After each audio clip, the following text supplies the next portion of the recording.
If there is a God, God is either not all-powerful or not all good. Why do innocent people get raked over the coals? What's going on? Doesn't God care? Or is he simply too weak to do anything about it? Does suffering prove that God doesn't exist? Or does it prove the opposite? If you follow the basic philosophical rules of logic, then it actually proves that God does exist. But unfortunately, people like Neil deGrasse Tyson have left logic behind a long time ago. Do me a favor and watch this clip. The more I look at the universe, just the less convinced I am that there is something benevolent going on. So if your concept of a creator is someone who's all powerful and all good, and I look at disasters that afflict Earth and life on Earth, volcanoes, hurricanes, tornadoes, earthquakes, disease, pestilence, congenital birth defects. You look at this list of ways that life is made miserable on Earth by natural causes. If there is a God, God is either not all-powerful or not all good. Do hit that subscribe button, it really helps. Neil here is unfortunately already off to a false start. Where does he get his definition of good from? Where does he get his definition of evil from? There cannot be good without God. I actually agree with Dawkins when he says that if evolution and atheism were true, we would expect to find nothing but blind, pitiless indifference in the world. Bad things would happen to some people and good things to others, and we couldn't really say that this is fair or unfair. It's just how it is in this random universe. I find that what C.S. Lewis said to be much more accurate and reminiscent of reality, that we only know what a bent line is because we have some concept of what a straight line is. But let's see what Cliff has to say. If God is so loving and so powerful, then why do you suffer so much? Why do innocent people get raked over the coals? What's going on? Doesn't God care? Or is he simply too weak to do anything about it? Now, one of the reasons that I think if you don't have a home church, you should make Fellowship Church your home church, is because of what Pastor Ed and his precious wife Lisa went through in losing their precious daughter in 2021. I mean, you're a pastor. That's not supposed to happen to you and your wife. So why? Why does God allow people to get destroyed by circumstances, by other people? Is God disinterested?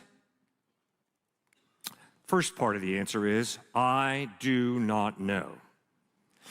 I don't know why God allowed evil and suffering. For thousands of years, philosophers and theologians far more intelligent than me have struggled with that issue, and they've never come up with an ultimate answer. And the Bible does not answer that question ultimately. So I do not know. And I can promise you in 1997, when I went out to Madison, Wisconsin, where my brother, younger brother, was a transplant surgeon, transplanting kidneys and livers, I went out there because his 7-year-old daughter had just been crushed in a car accident to death. And if you think that I'm going to go out, meet my brother who's far more intelligent than I'll ever be, and explain to him why God allowed his 7-year-old daughter to be crushed by a pickup truck coming down the road at 55 miles an hour, why the babysitter didn't see the stop sign, ran the stop sign, and that pickup truck slammed to the side of the car, sending my 7-year-old niece to an early grave, I'm not going to do that, because I'd be lying. I do not know why God allowed evil and suffering. Yeah, but come on, Cliff, you got to think. Well, yeah, we do have to think. You're right. And one of my thoughts on is, the issue is this, which I think is very biblical. God chose to limit his power by creating us with a free will. Which means I can either pull out my wallet and give you money to eat lunch, or I can roll this hand into a fist, send it crashing into your handsome face. I am free to do either. So Genesis 1 says, God created this, and God saw that it was good. And God created that, and God saw that it was good. And you got to get the point, guys. When an author repeats and repeats and repeats a little phrase, Obviously, he's trying to get the point across. When God created, he did a good job. And that little phrase, God saw that it was good, is repeated and repeated and repeated in Genesis 1. But in Genesis chapter 3, we read how human beings rebelled against God. They didn't eat an apple. They ate some fruit.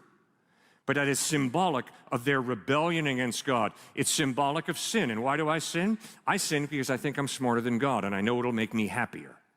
So I'm going to do it my way instead of God's ways. Not because I'm trying to be evil. I'm not trying to be evil. I'm trying to be happy.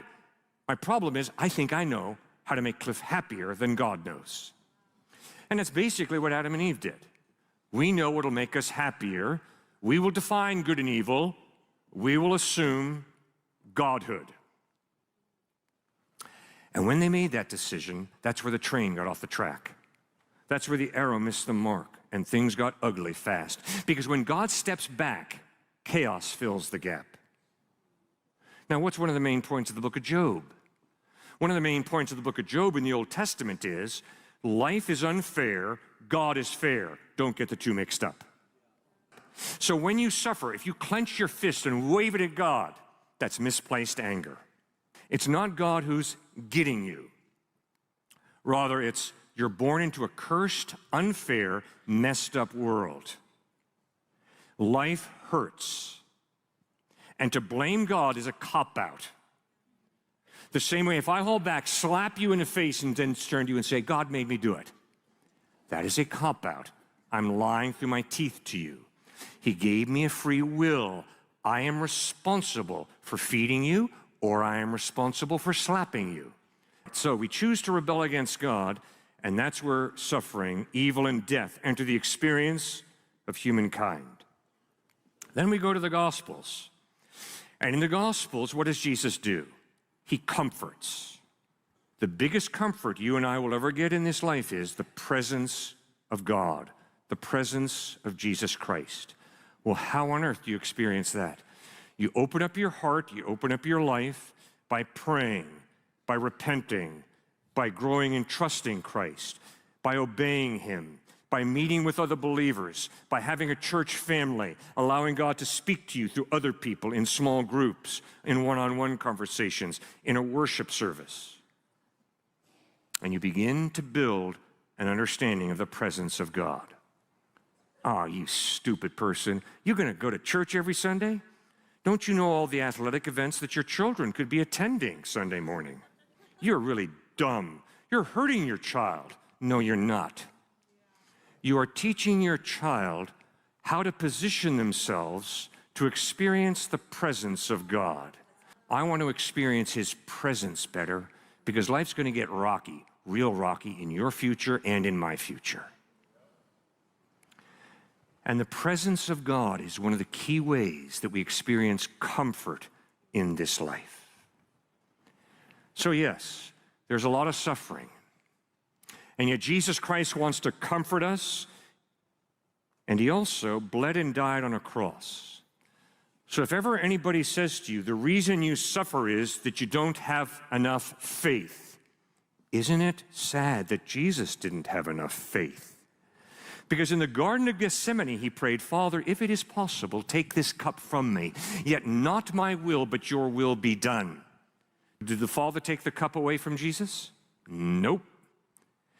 Did the Father answer Jesus' prayer the way I would have liked him or Jesus would have liked him to do it? Nope.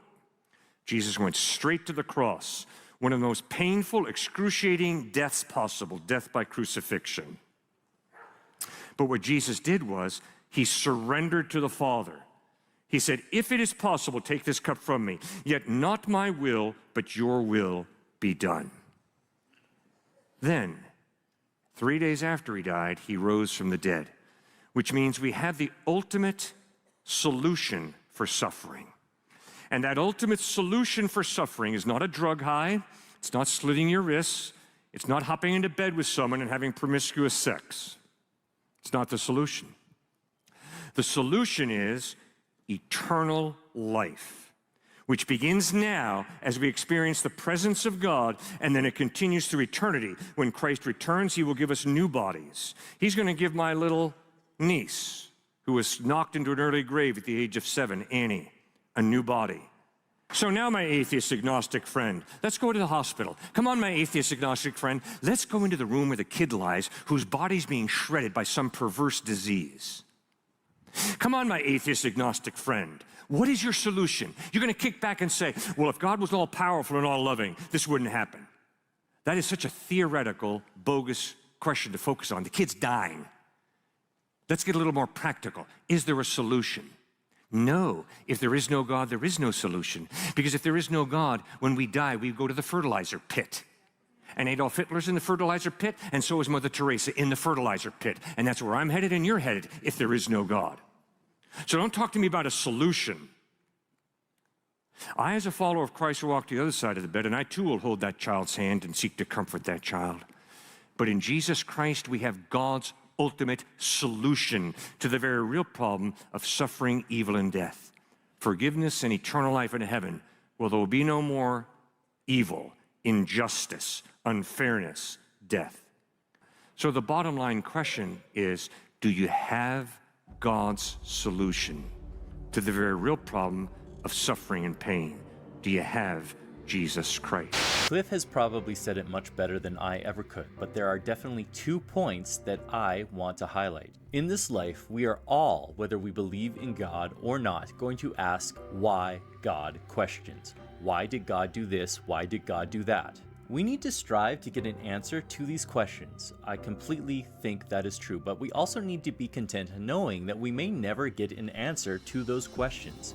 When we don't know why God allows evil and suffering, that's not actually proof that God doesn't exist. If there really is an all-knowing, all-powerful being, it's perfectly reasonable to think that this being probably knows more than you or I with our finite minds. To claim that we don't know why God did something, or to claim that it doesn't make sense to us that God would do something a certain way, is really only to admit something true about his nature. That is, that he is all-knowing and we are not.